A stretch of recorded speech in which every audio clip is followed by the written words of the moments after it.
Mertua merendahkanku karena dari keluarga sederhana. Sampai tega fitnah aku mencuri perhiasannya. Assalamualaikum warahmatullahi wabarakatuh. Apa kabar teman semua? Semoga kalian dalam keadaan sehat, dimudahkan rezekinya, dan dilancarkan segala urusannya, serta penuh dalam kebahagiaan. Sebelum masuk ke cerita jangan lupa bantu like, komen, dan subscribe ya. Hari itu menjadi hari paling bersejarah dalam hidup Alia. Gadis sederhana itu kini resmi menjadi seorang istri.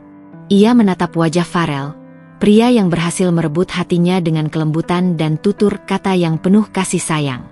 Di pelaminan, senyum Farel tak pernah pudar.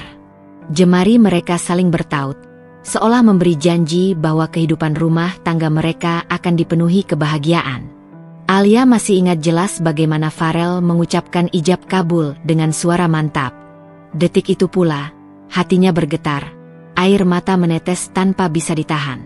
Ia tak menyangka, seorang pria sebaik Farel, yang berasal dari keluarga terpandang, memilih dirinya, gadis biasa yang hidupnya penuh kesederhanaan. Mulai hari ini, kamu tidak sendiri lagi, Alia. Apapun yang terjadi, aku akan selalu ada di sisimu, bisik Farel di telinganya saat mereka berdiri berdampingan menyambut tamu.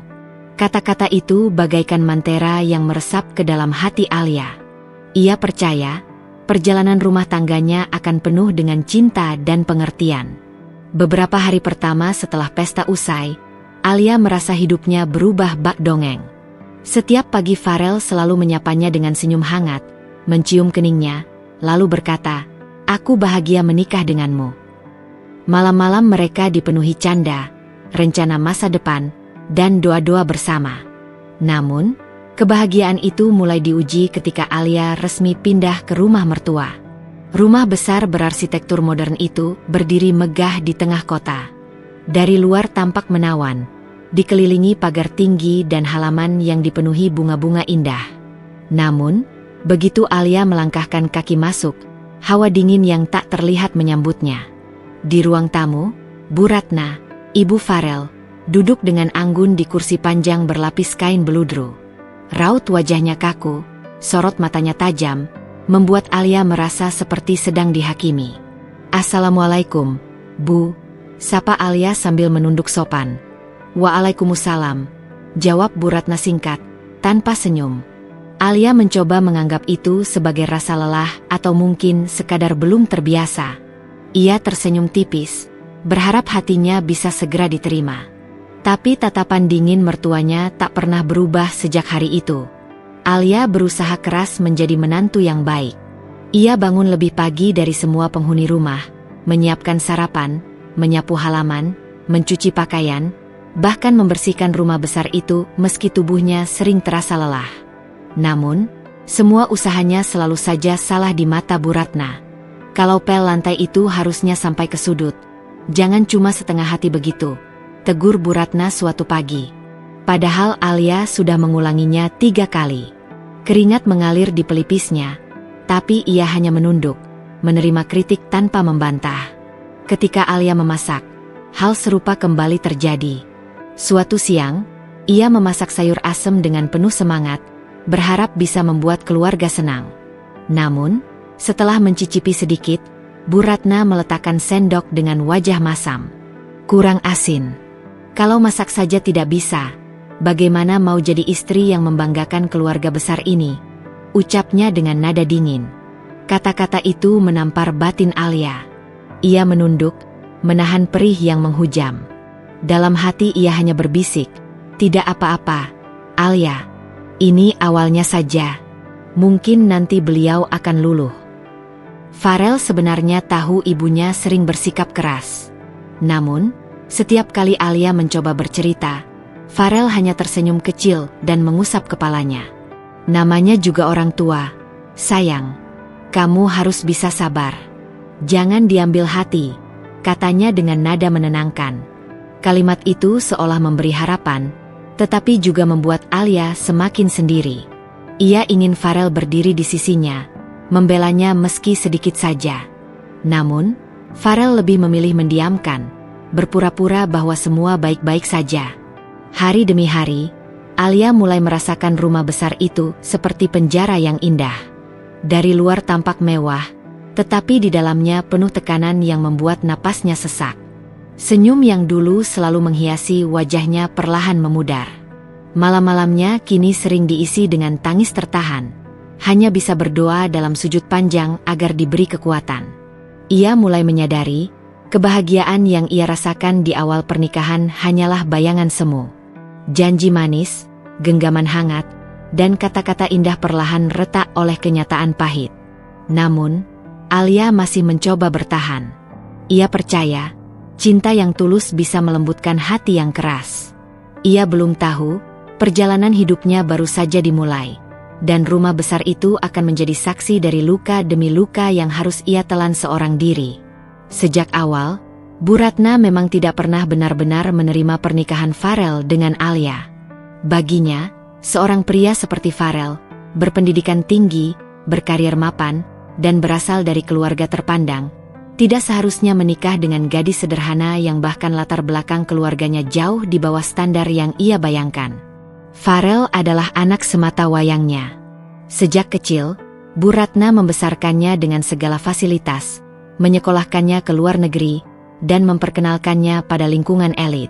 Ia berharap, suatu hari nanti, Farel menikah dengan wanita sepadan, anak pengusaha atau minimal kalangan berada yang bisa memperluas jaringan keluarga. Namun semua itu hancur ketika Farel memperkenalkan Alia.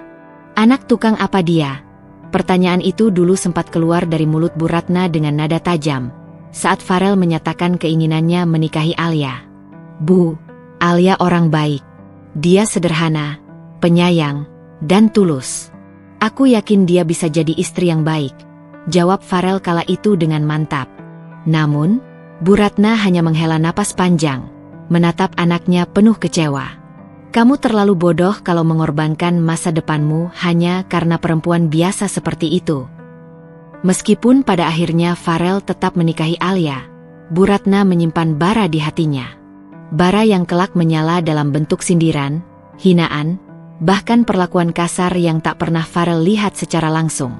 Setiap pagi, ketika Alia sudah berusaha menyiapkan sarapan dengan menu sederhana, Bu Ratna selalu menemukan celah untuk merendahkan. Roti gosong begini mau kamu kasih makan siapa? Anak saya terbiasa sarapan di hotel, bukan makanan murahan begini, sindir Bu Ratna suatu pagi, meski yang ia sebut gosong hanyalah sedikit bagian tepi roti. Alia menelan ludah. Ia menunduk, mencoba menahan air mata. Hatinya sakit, tetapi ia memilih diam. Siang harinya, ketika Alia menyapu ruang tengah, Bu Ratna kembali mengomentari. Kalau menyapu itu jangan asal. Lihat, masih ada debu di pojokan. Dasar tidak terdidik. Pantas saja, anak desa. Kata, anak desa, itu menusuk batin Alia berkali-kali. Seolah-olah status asalnya adalah aib besar yang tidak akan pernah bisa ia hapus. Malam harinya, ketika Farel pulang, Alia sempat ingin bercerita. Namun, melihat wajah Farel yang lelah setelah bekerja, ia mengurungkan niat. Ia tidak ingin membuat suaminya terjepit di antara cinta kepada istri dan bakti kepada ibu. Di kamar, Alia hanya bisa merenung. Kenapa aku merasa seperti orang asing di rumah ini? Padahal aku hanya ingin menjadi istri yang baik, menantu yang berbakti. Tapi kenapa semua salah di mata Bu Ratna? Tangannya meremas selimut erat-erat. Ia menatap langit-langit kamar, mencoba menguatkan diri. Ia tidak ingin menyerah begitu saja, tetapi luka yang ditorehkan kata-kata mertua begitu dalam. Suatu akhir pekan, keluarga besar Farel berkumpul di rumah. Ruang tamu penuh dengan kerabat, paman, bibi, sepupu, semua berbicara riuh tentang pekerjaan, bisnis, dan kehidupan mewah mereka. Alia duduk di sudut, sesekali menyunggingkan senyum, meski rasa minder menyelimuti hatinya. Saat itulah Bu Ratna, dengan nada lantang, menyinggung menantunya di depan semua orang. Beginilah kalau punya menantu asal-asalan. Tidak sepadan dengan keluarga kita. Masakannya biasa saja, penampilannya pun sangat sederhana. Kadang saya heran, apa yang dilihat Farel dari dia. Tawa kecil terdengar dari beberapa kerabat yang berusaha menutupi keterkejutan mereka. Alia menunduk semakin dalam, wajahnya panas menahan malu.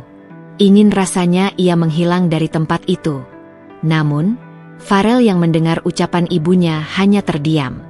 Meski hatinya ikut terluka melihat istrinya dipermalukan, ia terlalu takut membantah ibunya di depan keluarga besar. Alia merasa dadanya sesak. Malam itu, setelah semua tamu pulang, ia menangis dalam diam. Air matanya mengalir tanpa suara, hanya bisa berdoa agar Tuhan memberinya kekuatan.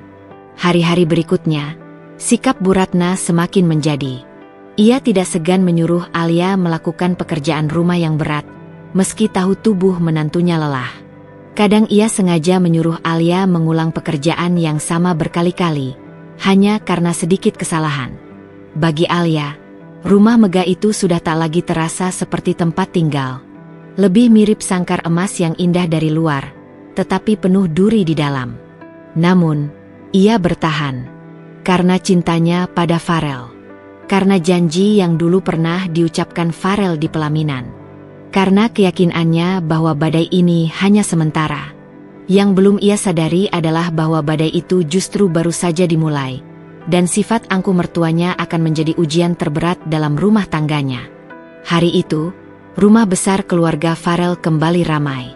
Bu Ratna mengadakan arisan keluarga besar sekaligus syukuran kecil untuk keberhasilan salah satu keponakannya yang baru saja diterima bekerja di perusahaan ternama. Ruang tamu dihiasi bunga segar, meja makan dipenuhi hidangan, dan suara gelak tawa terdengar riuh. Alia, seperti biasa, berusaha menunjukkan sikap terbaik. Sejak pagi ia sudah membantu menyiapkan makanan, mengatur meja, dan menyambut tamu dengan ramah. Meski tubuhnya lelah, senyumnya tidak pernah lepas. Ia ingin menunjukkan bahwa dirinya bisa menjadi bagian dari keluarga ini, meski dalam hati ia selalu merasa asing. Namun, semua upayanya kembali runtuh ketika acara makan siang dimulai.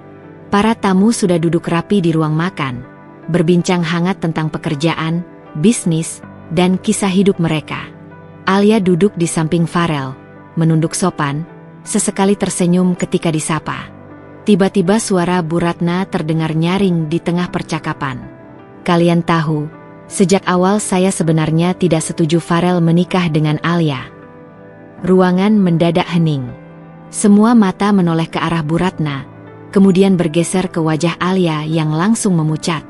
Bu, Farel mencoba menahan ibunya, tetapi Bu Ratna melanjutkan dengan tatapan penuh superioritas. Anak saya ini lulusan luar negeri, bekerja di perusahaan besar, punya masa depan cerah. Tapi apa yang dia pilih? Seorang gadis sederhana tanpa latar belakang, tanpa harta, tanpa status. Hanya modal wajah polos dan keberanian merebut anak lelaki orang. Kata-kata, merebut anak lelaki orang, menggema keras di telinga Alia. Ia menunduk, wajahnya terasa panas, tangan gemetar di pangkuannya. Beberapa tamu berdeham canggung, sebagian lain saling pandang, tetapi tidak ada yang berani menyela. Hanya terdengar bisikan-bisikan kecil yang membuat Alia semakin terhimpit. Tak berhenti di situ, Bu Ratna melanjutkan. Jangan salah sangka, saya tahu apa yang dicari menantu saya ini. Jelas-jelas hanya mengincar kenyamanan hidup. Kalau bukan karena Farel yang keras kepala, mungkin sekarang dia masih sibuk membantu ibunya jualan di warung kecil. Bukankah begitu, Alia? Nama itu disebut dengan nada sinis, menusuk tajam ke jantung Alia. Seisi ruangan kini menatapnya, menunggu jawabannya. Alia menelan ludah, matanya berkaca-kaca. Ingin sekali ia menjelaskan, membela dirinya, mengatakan bahwa cintanya pada Farel tulus, bukan karena harta. Namun, suaranya tercekat di tenggorokan. Ia hanya bisa menunduk semakin dalam, air mata menetes membasahi tangannya. Yang lebih menyakitkan dari semua itu adalah sikap Farel. Ia hanya duduk di sampingnya, diam, menatap piring tanpa suara. Tak ada pembelaan, tak ada kata-kata yang bisa menenangkan. Kenapa, Farel? Kenapa kamu tidak bicara apapun? Bukankah dulu kamu berjanji akan selalu menjagaku? Bukankah kamu bilang akan selalu ada di sisiku? Bisik batin Alia, sesak oleh rasa perih. Ketika acara usai, beberapa bibi mencoba menepuk bahu Alia, berkata pelan, "Sabar, nak. Orang tua memang begitu." Namun kalimat itu tak mampu meredakan luka. Luka itu terlalu dalam, menorehkan bekas yang tak akan hilang dengan sekadar kata sabar. Malamnya, di kamar, Alia akhirnya tak bisa menahan diri. Ia menoleh pada Farel, air matanya mengalir deras. "Kenapa kamu diam tadi? Kenapa kamu biarkan aku dipermalukan seperti itu?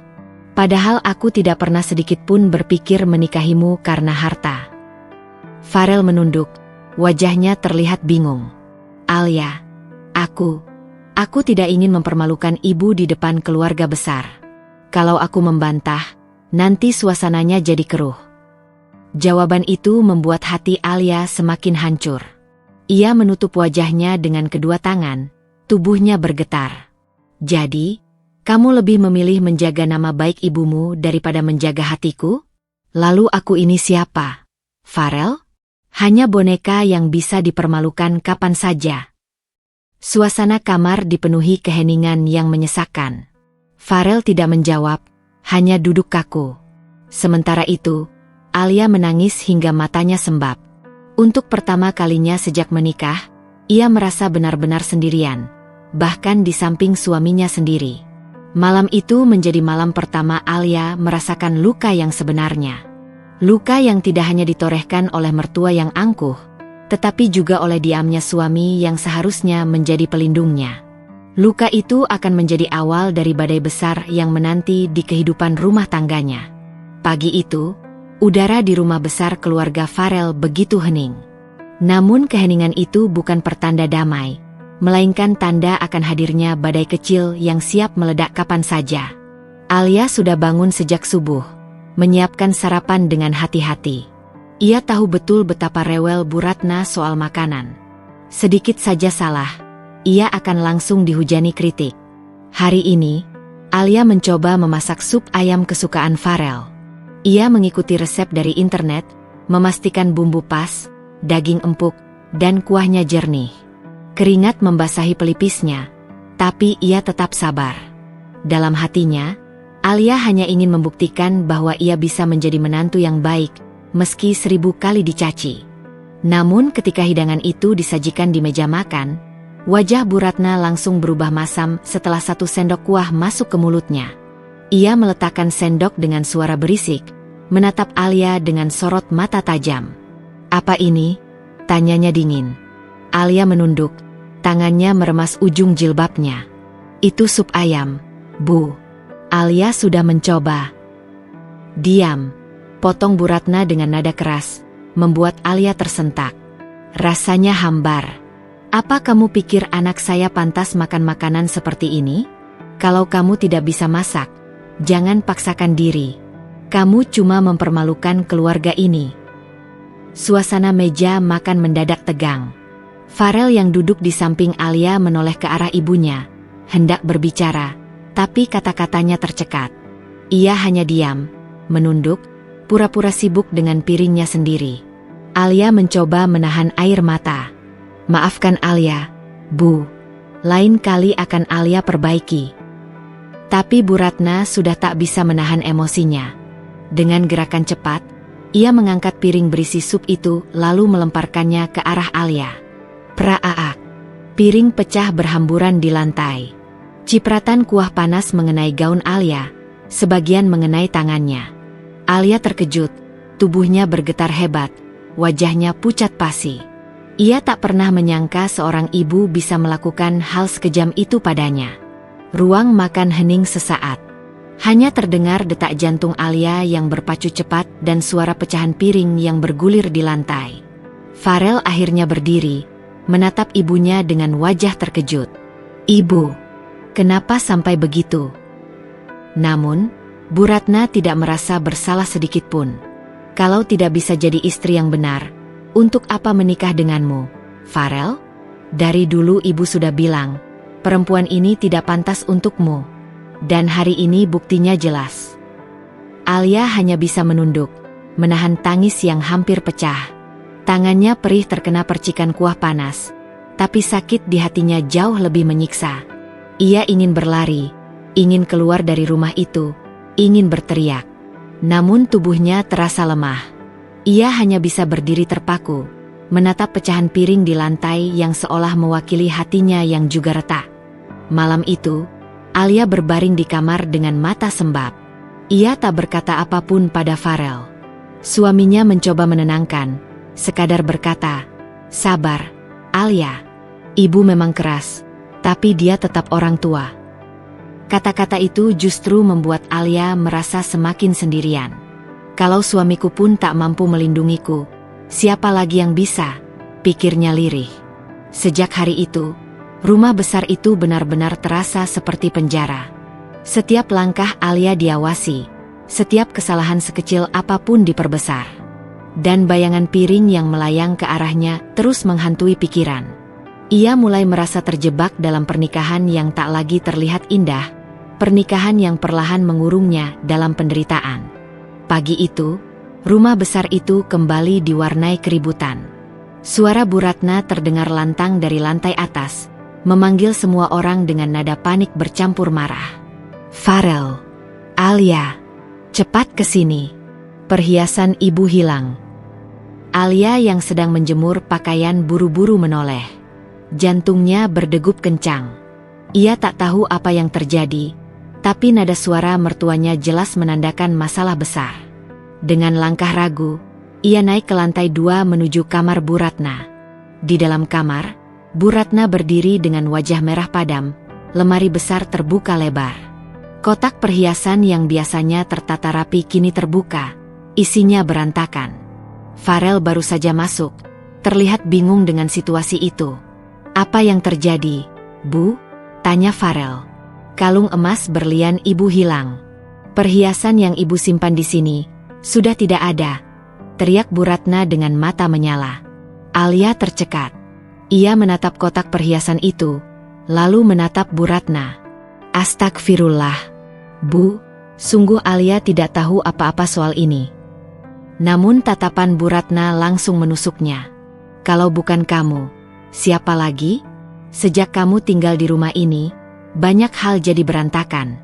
Dan sekarang perhiasan ibu hilang.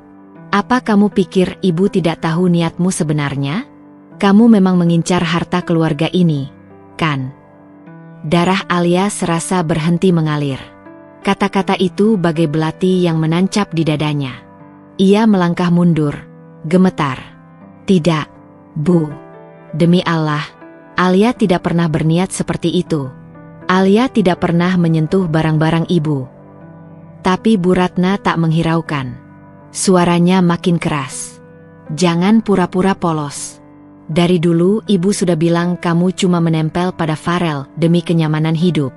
Dan sekarang buktinya jelas. Perhiasan mahal hilang, dan satu-satunya orang asing di rumah ini adalah kamu." Farel berdiri di tengah, wajahnya diliputi kebingungan. Ia menatap ibunya, lalu Alia. Ada keraguan yang jelas di matanya. "Bu, mungkin ibu lupa menaruhnya?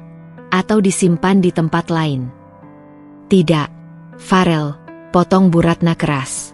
"Ibu selalu menyimpan kalung itu di kotak ini. Ibu tidak mungkin salah ingat. Yang salah di sini adalah menantumu itu." Alia merasakan lututnya lemas. Air matanya menetes tanpa bisa dibendung. Ia menatap Farel dengan penuh harap. "Farel, katakan pada ibu kalau aku tidak mungkin melakukan itu. Katakan kalau kamu percaya padaku." Namun, jawaban Farel membuat dunia Alia runtuh. "Alia, aku tidak tahu harus bilang apa. Aku tidak menuduhmu, tapi mungkin sebaiknya kita cari dulu kalung itu, siapa tahu." "Apa?" Alia menatap suaminya dengan tatapan hancur. "Kamu ragu padaku? Kamu pikir aku mencuri? Setelah semua yang sudah kulalui di rumah ini, kamu masih tega meragukan aku?" Suasana kamar semakin panas. Bu Ratna menyilangkan tangan di dada, wajahnya penuh kemenangan. "Lihat, dia bahkan tersinggung begitu ditanya.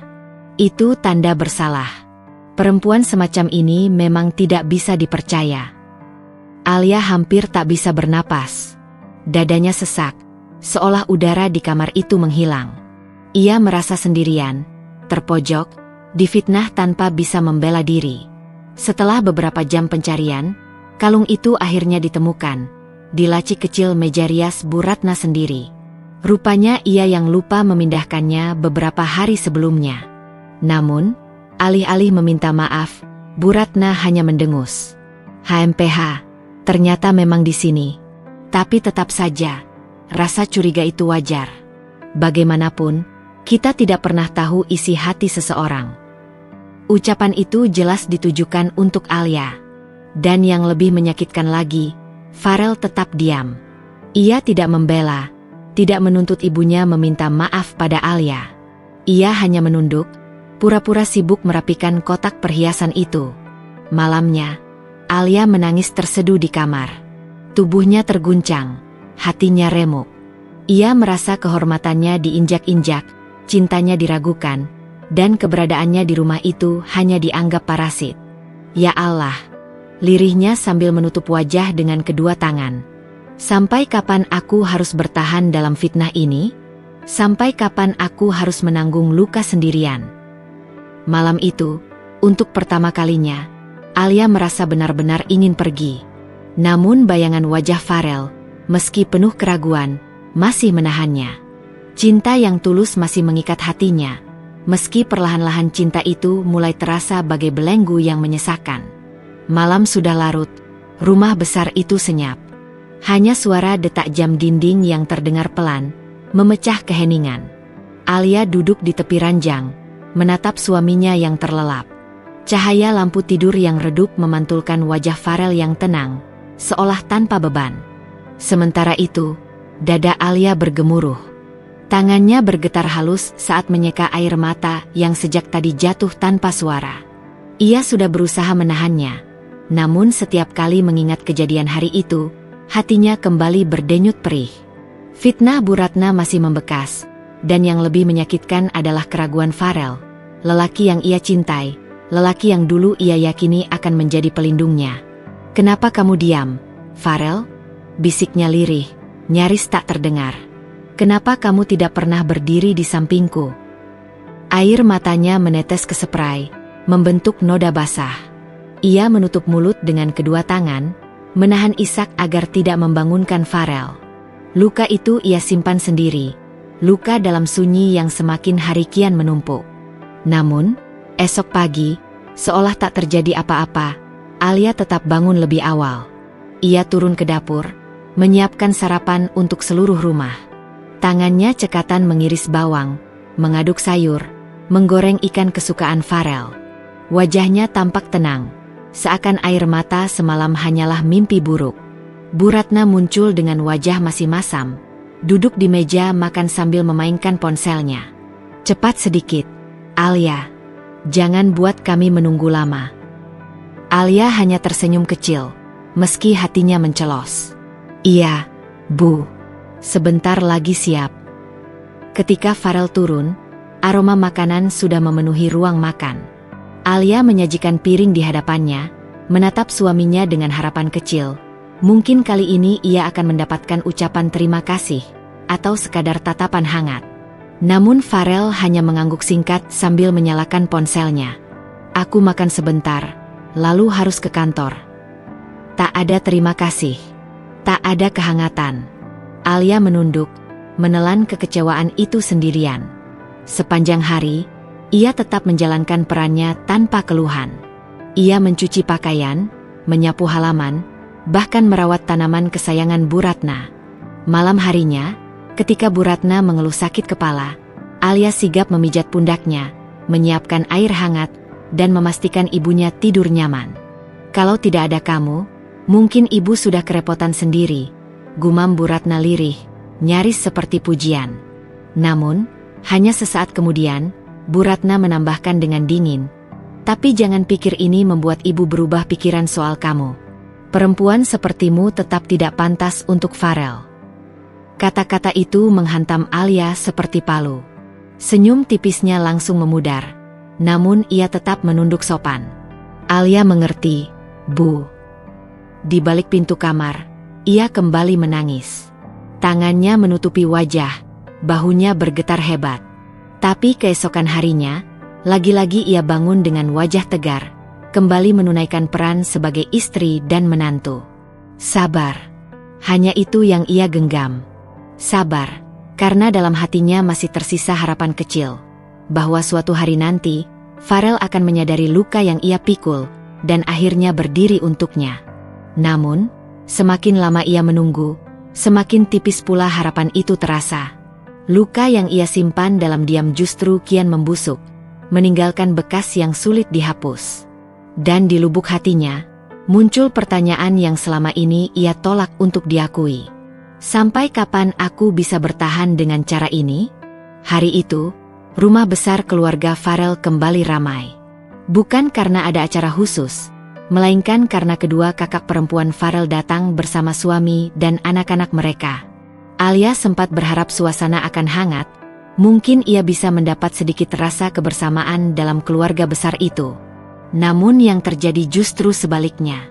Begitu Alia keluar dari dapur dengan nampan berisi teh hangat, salah satu kakak iparnya, Mira, langsung menyambut dengan cibiran. Wah, ternyata benar. Sejak masuk ke keluarga ini, kamu cuma sibuk di dapur, ya? Katanya istri Farel itu lulusan universitas, tapi kok kerjaannya cuma kayak pembantu. Tawa renyah terdengar dari Siska, ipar lainnya, yang tak kalah sinis. Iya, Mir. Kalau dilihat-lihat, cocok banget. Wajahnya sederhana, gayanya juga nggak ada kelas. Nggak heran ibu nggak pernah suka. Alia terdiam, menunduk sopan. Tangannya sedikit gemetar saat meletakkan cangkir-cangkir di meja. Ia sudah terbiasa dengan cibiran, tetapi kali ini rasanya lebih menyesakan karena dilakukan di depan banyak orang. Alia, sekalian deh bersihkan ruang tamu ini. Anak-anak kan main, pasti banyak remah-remah di karpet. Jangan biarkan rumah ibu berantakan, perintah Mira sambil menyeruput tehnya. Siska menambahkan, dan nanti setelah makan siang, kamu yang cuci piringnya. Jangan sampai ibu repot. Kamu kan di sini memang tugasnya bantu-bantu. Alia hanya mengangguk. Baik, Kak. Suaranya lirih, hampir tak terdengar. Seharian penuh ia berkeliling rumah, menyiapkan makanan, merapikan mainan anak-anak, mencuci piring yang menumpuk, sementara para iparnya duduk santai sambil bercengkerama dengan Bu Ratna. Sesekali terdengar tawa mereka, bahkan sesekali sengaja melontarkan sindiran yang jelas diarahkan padanya. Kalau bukan karena menikah dengan Farel, mana mungkin dia bisa tinggal di rumah sebesar ini? Bisik Siska sambil tertawa kecil, cukup keras untuk terdengar Alia. Betul. Orang tuanya kan cuma orang biasa. Jauh kalau dibandingkan keluarga kita, timpal Mira. Alia berpura-pura tidak mendengar. Ia terus melanjutkan pekerjaannya, meski hatinya terasa makin remuk. Yang paling menyakitkan bukan hanya hinaan itu, tapi kenyataan bahwa Farel tidak berada di sisinya. Sejak pagi, suaminya sibuk keluar masuk rumah, sesekali duduk bersama keluarganya, tapi tak sekalipun menegur kakak-kakaknya yang terang-terangan merendahkan istrinya. Malam harinya, ketika tamu-tamu itu pulang, tubuh Alia terasa letih luar biasa. Tangannya perih karena terlalu lama bergelut dengan air sabun, punggungnya nyeri karena terlalu banyak membungkuk. Namun yang lebih berat adalah beban batin yang ia pendam. Di kamar, ia mencoba berbicara dengan Farel. Mas, kenapa mereka memperlakukan Alia seperti itu? Apa salah Alia sebenarnya? Farel menatap istrinya dengan wajah jenuh. Alia, jangan terlalu dipikirkan. Mereka cuma bercanda. Kamu juga jangan baperan. Namanya juga keluarga, wajar kalau ada gesekan. Bercanda. Alia hampir tak percaya. Mas, mereka memperlakukan Alia seperti pembantu. Dan Mas hanya diam. Farel menghela napas panjang, lalu merebahkan diri ke ranjang. Aku capek, Alia. Besok kita bicarakan lagi. Itu saja jawabannya. Tak ada pelukan, tak ada pengertian. Alia duduk di tepi ranjang, menatap suaminya yang sudah memejamkan mata. Air matanya kembali jatuh, pelan-pelan, seperti hujan gerimis yang tak kunjung reda. Ia sadar, semakin lama ia berada di rumah ini, semakin jelas bahwa bukan hanya Bu Ratna yang menolaknya, tapi seluruh keluarga ikut campur, menempatkannya di posisi paling rendah. Dan yang paling menyakitkan, orang yang seharusnya melindungi, justru memilih bungkam. Di tengah malam, Alia kembali menangis dalam sunyi. Tapi kali ini, hatinya berbisik lirih. Kalau semua orang memusuhiku, lalu siapa yang benar-benar berpihak padaku? Hari-hari Alia di rumah itu semakin terasa berat. Ia sudah berusaha sekuat tenaga menyesuaikan diri, merendahkan hati, bahkan mengubur harga diri demi menjaga keharmonisan. Namun perlahan, ia menyadari bahwa dirinya makin kehilangan sesuatu yang sangat penting, cinta dan rasa aman. Farel, suaminya yang dulu begitu lembut, kini berubah. Perubahan itu tidak terjadi seketika, melainkan perlahan, namun begitu nyata. Semua dimulai dari kebiasaannya menuruti setiap perkataan Bu Ratna tanpa berpikir panjang. Hingga pada akhirnya, sikap keras sang ibu pun menular pada dirinya. Suatu sore, Alia menyiapkan makan malam. Ia memastikan masakan sudah rapi di meja sebelum Farel pulang kerja. Namun saat suaminya tiba, wajahnya tampak murung. Alia tersenyum menyambut, mencoba mencairkan suasana. "Mas capek ya? Alia sudah siapkan makanan kesukaan Mas." Namun bukannya senyum balasan, Farel justru menatapnya dengan sorot tajam. "Kenapa sambalnya asin begini?" Alia terkejut. "Asin, Mas? Padahal tadi Alia sudah coba. Rasanya..." "Diam, Alia," bentaknya, membuat dada Alia berguncang hebat. "Kamu itu kerja seharian di rumah cuma buat masak, tapi masih salah juga. Kamu ini bisa apa sebenarnya?" Alia tercekat. Kata-kata itu menusuk jauh ke dalam hatinya. Bukan hanya karena bentakan itu pertama kali ia terima dari Farel, tapi karena di balik sorot matanya, Alia melihat sesuatu yang asing. Lelaki yang dulu lembut kini tampak dingin, bahkan kejam. Malam itu Alia mencoba mengajak bicara, berharap bisa meredakan ketegangan. Ia duduk di samping Farel yang tengah sibuk dengan ponselnya. "Mas, kenapa akhir-akhir ini sering marah sama Alia? Apa Alia banyak salah?" Farel menghela napas kasar. "Kamu terlalu sensitif. Ibu benar. Kamu memang belum pantas jadi istri yang baik. Kalau bukan karena aku sayang sama kamu, mungkin dari dulu ibu sudah menyuruhku lepaskan kamu." Kata-kata itu membuat dunia Alia seakan runtuh. Sayang? Bagaimana bisa ia menyebut cinta jika setiap ucapannya adalah luka? Sejak saat itu, rumah tangga mereka benar-benar berubah. Bukan lagi tempat aman, melainkan arena perang batin. Setiap hari Alia berusaha menahan diri agar tidak menambah kemarahan suaminya, sementara Farel makin hari makin tunduk pada keinginan ibunya. Pernah suatu kali, Alia ingin meminta izin untuk mengunjungi orang tuanya di kampung. "Mas, sudah lama Alia tidak pulang. Bolehkah Alia ke rumah sebentar akhir pekan ini? Alia kangen sama ibu dan ayah." Namun jawaban Farel membuatnya terdiam kaku. "Ibu bilang kamu belum pantas sering pulang. Katanya kamu harus belajar dulu jadi istri yang benar. Jadi jangan banyak alasan." Alia menatap suaminya dengan mata basah. "Mas, bahkan untuk bertemu orang tua sendiri pun Alia harus minta izin dari ibu." "Sudahlah, Alia. Jangan membantah. Ikuti saja aturan ibu," jawab Farel dingin, tanpa rasa bersalah sedikit pun. Malam-malam Alia semakin penuh dengan tangis dalam diam. Ia memeluk dirinya sendiri di sudut kamar, mencoba meredam rasa sakit yang menggerogoti.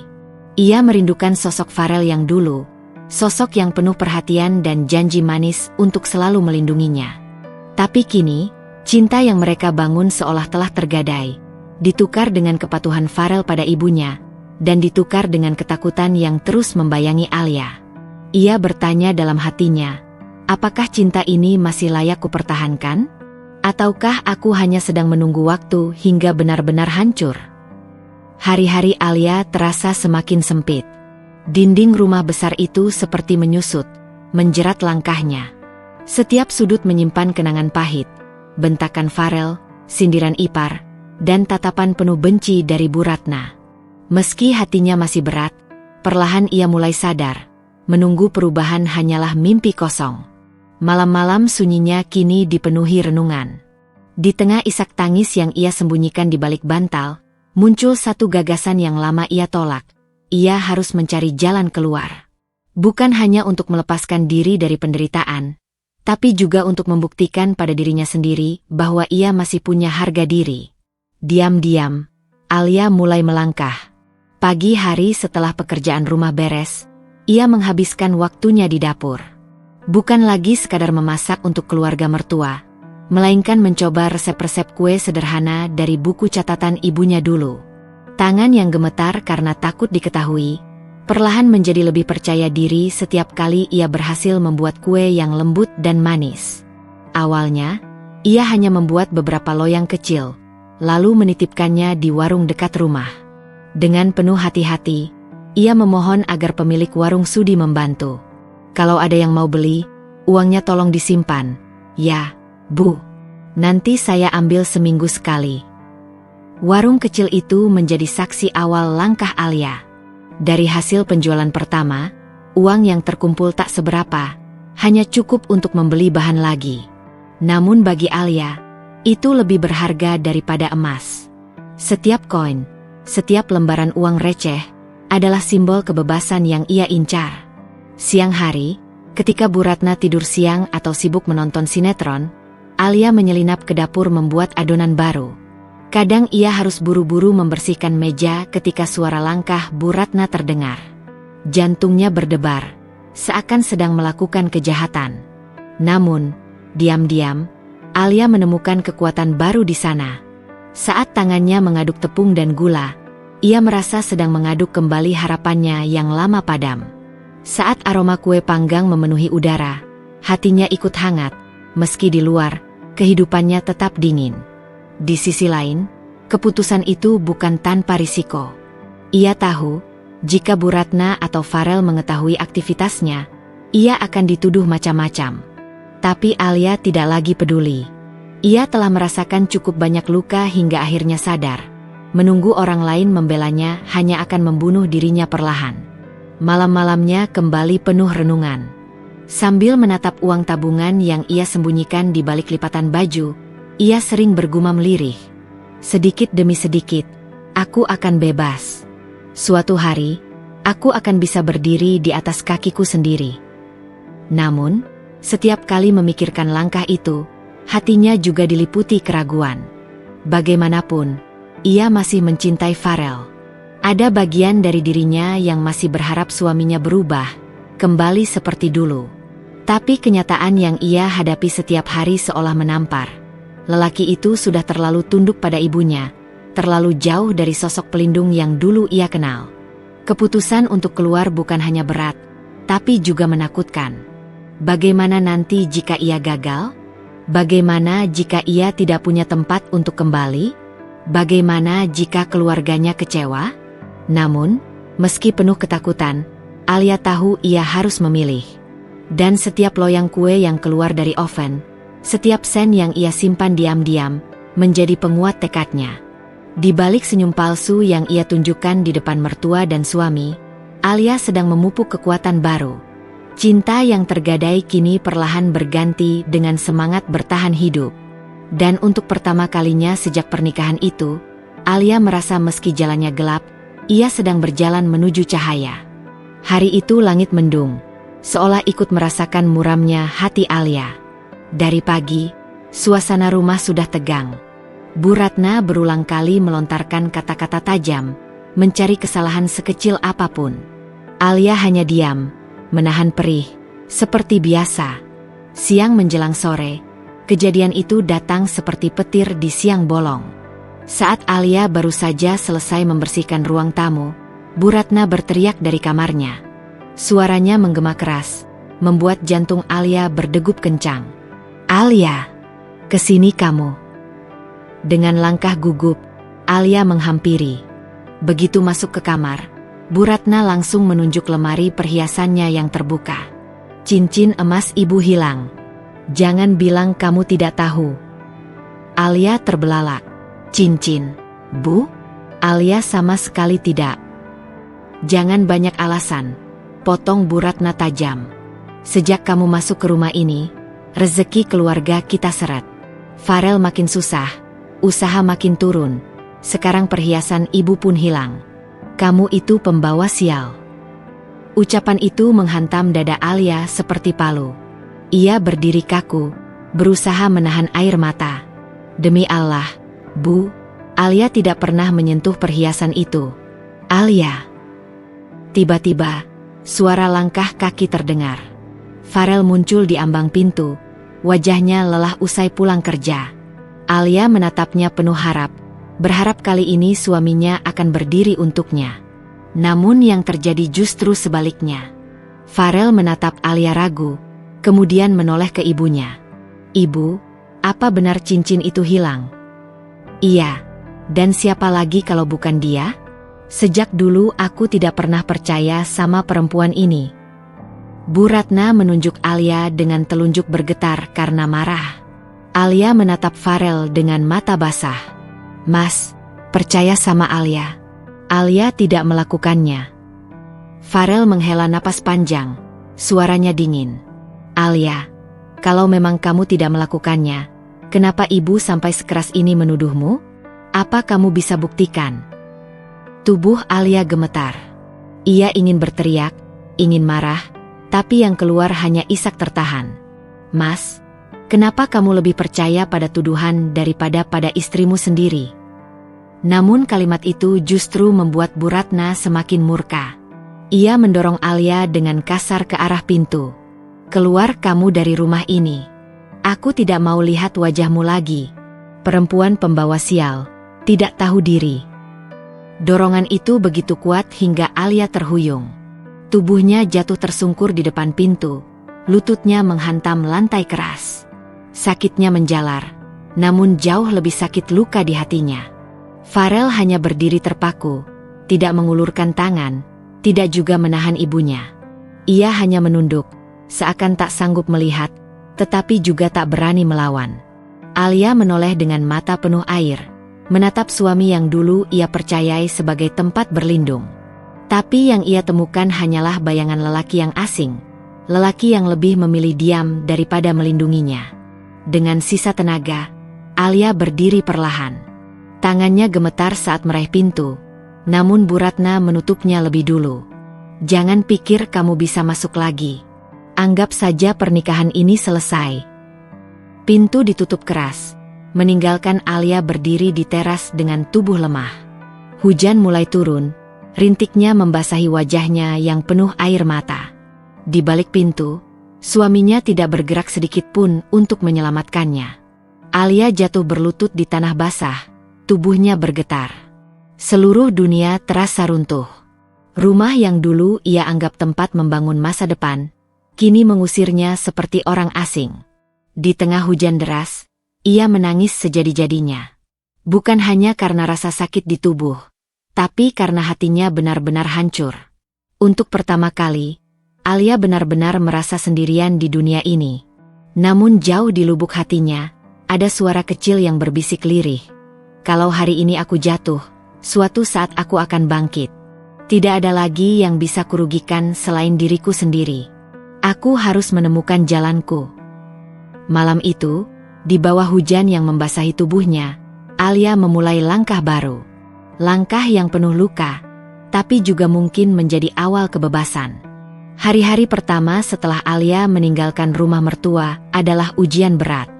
Ia tidak membawa banyak barang. Hanya pakaian secukupnya dan tabungan kecil hasil dari menjual kue secara sembunyi-sembunyi dulu. Malam-malam awalnya diwarnai rasa hampa. Kadang ia terbangun tengah malam, masih membayangkan dirinya berada di kamar kecil rumah mertua, mendengar suara bentakan Bu Ratna, atau tatapan dingin ipar-iparnya. Namun kali ini, kesunyian yang ia alami berbeda. Meski sepi, ada rasa lega. Seakan ia bisa bernapas tanpa ada yang mengawasi atau merendahkannya setiap waktu. Alia mengontrak sebuah kamar sederhana di pinggiran kota. Dindingnya hanya papan tipis, atapnya bocor jika hujan deras, tetapi bagi Alia, itu adalah istana kebebasan. Dari sana, ia mulai menata hidupnya kembali.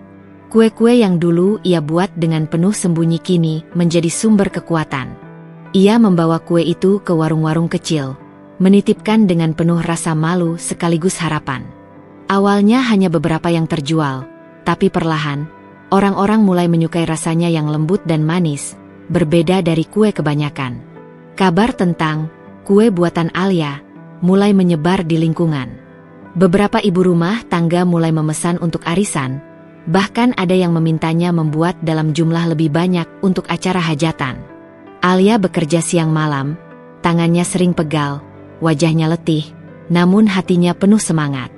Setiap sen rupiah yang ia dapatkan, ia simpan rapi di sebuah kaleng kecil yang ia letakkan di bawah bantal. Kaleng itu menjadi simbol perjuangan, bukti bahwa ia bisa berdiri di atas kakinya sendiri tanpa bantuan suami, apalagi mertua. Di tengah perjuangannya, Alia bertemu dengan sosok-sosok yang mendukungnya. Ada Bu Sumi, tetangga kontrakan yang sering membantu membeli bahan dengan harga murah di pasar. Ada juga Pak Ahmad, pemilik warung yang pertama kali percaya pada kuenya dan selalu menyemangatinya, berkata, "Kue kamu ini bisa besar, Alia. Jangan berhenti." Kata-kata sederhana itu bagai air segar yang menyiram dahaga hatinya. Meski begitu, bukan berarti jalan Alia mulus.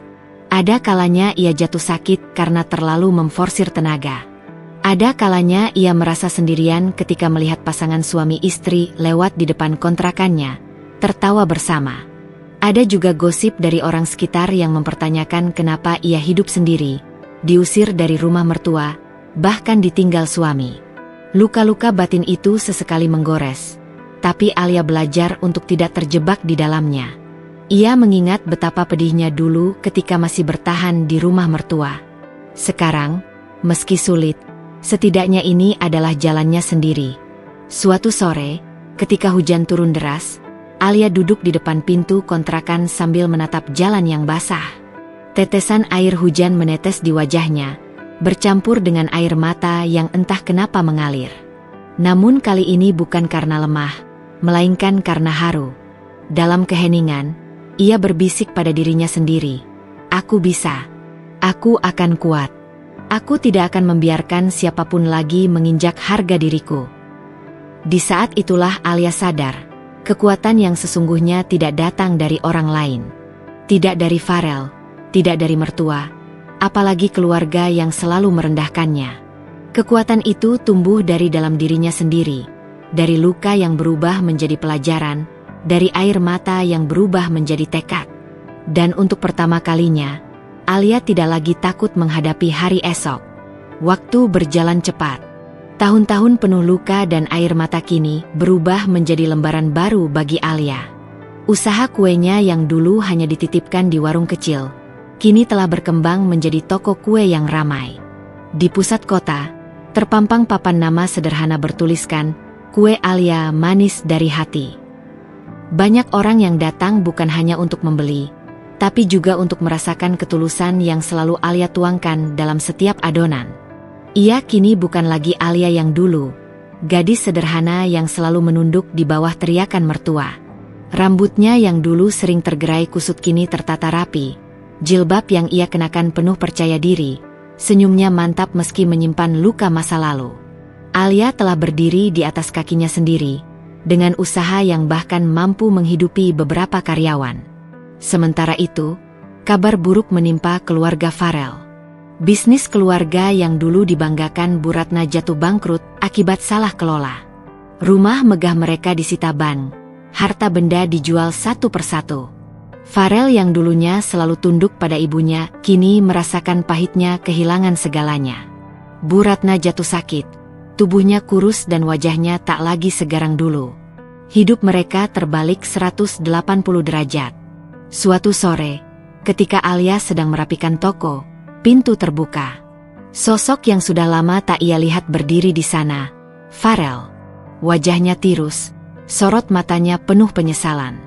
Ia membawa langkah gontai, seakan seluruh beban dunia ada di pundaknya. Alia tertegun, dadanya berdesir. Tapi segera ia menegakkan bahunya. Ia tidak lagi perempuan lemah yang bisa diguncang hanya dengan tatapan suami. Alia, suara Farel lirih, hampir tak terdengar. Aku salah. Semua yang kamu katakan dulu benar. Aku bodoh, terlalu menuruti ibuku. Dan sekarang, semuanya hancur. Bisnis kami bangkrut, rumah disita, ibu sakit. Aku tidak punya siapa-siapa lagi. Alia hanya diam. Tangannya tetap sibuk menyusun toples kue di etalase. Hatinya bergejolak, mengingat masa-masa ketika ia menunggu pembelaan Farel yang tak pernah datang. Alia, maafkan aku, Farel melanjutkan, suaranya bergetar. Aku ingin kita kembali seperti dulu. Aku janji akan berubah. Tolong beri aku kesempatan. Alia berhenti, menatap suaminya dengan mata yang tenang namun tajam. Kembali seperti dulu, Farel? Dulu saat aku dihina di depan keluargamu? Saat ibumu melempar piring ke arahku, menuduhku pencuri? Saat aku diusir dan kau hanya diam? Itukah yang kau maksud dengan kembali? Farel terdiam, wajahnya semakin pucat. Air mata mulai menggenang di pelupuk matanya. Dengan suara mantap, Alia melanjutkan, aku sudah melewati semua itu, sendirian. Aku membangun hidupku dari nol. Setiap kue yang kau lihat di sini, setiap sen yang aku hasilkan, semuanya lahir dari luka yang kau biarkan tumbuh. Dan sekarang aku sudah berdiri. Aku tidak lagi butuh seseorang yang hanya tahu diam saat aku diperlakukan tidak adil. Farel terisak, tubuhnya bergetar menahan tangis. Alia, aku menyesal. Namun Alia menatapnya dengan senyum tipis, senyum yang bukan lagi milik seorang wanita lemah. Terima kasih sudah mengusirku, Farel. Karena dari situlah aku menemukan diriku sendiri. Suasana toko hening. Kata-kata itu seperti palu yang memecahkan segala harapan Farel. Ia tahu, penyesalannya datang terlambat. Alia sudah terlalu jauh melangkah, terlalu teguh untuk kembali menjadi bayangan masa lalu. Saat Farel berbalik, langkahnya tertatih. Alia menatap punggungnya sekali lagi. Ada sisa cinta yang pernah hidup di sana. Tapi kini yang tersisa hanyalah pelajaran. Ia menutup pintu toko dengan tenang, lalu kembali bekerja, menyapa pelanggan yang baru masuk dengan senyum hangat. Di hatinya, Alia tahu, harga diri yang dulu diinjak-injak kini telah kembali. Bukan karena balas dendam, bukan karena harta, tapi karena ia berani berdiri dan memilih jalannya sendiri. Dan itulah kemenangan sejati Alia, kemenangan seorang perempuan yang tidak lagi didefinisikan oleh luka, tapi oleh kekuatannya sendiri.